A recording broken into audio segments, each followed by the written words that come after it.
അപകടം എന്താണെന്ന് നിങ്ങളെ ബോധ്യപ്പെടുത്താൻ വേണ്ടിയിട്ടാണ്.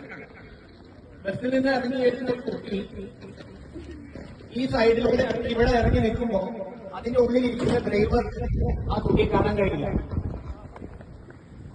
അതിനുശേഷം ഈ കുട്ടി ഇവിടുന്ന് ഇങ്ങനെ വന്ന് ഈ ബസ്സിന്റെ മുന്നിലൂടെ കയറി ഇവിടെ എത്തി ഈ ഭാഗത്ത് നിന്ന് ക്രോസ് ചെയ്യുമ്പോഴും അവിടെ ഇരിക്കുന്ന ഡ്രൈവർക്ക് ഇതിനെ കാണാൻ പറ്റില്ല.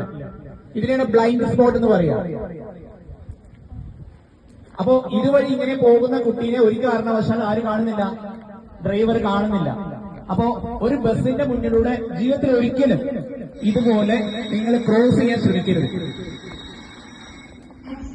മിനിഞ്ഞാന്നുണ്ടായ അപകടത്തിന്റെ വ്യാപ്തി അത്രത്തോളം വലുതാണ്.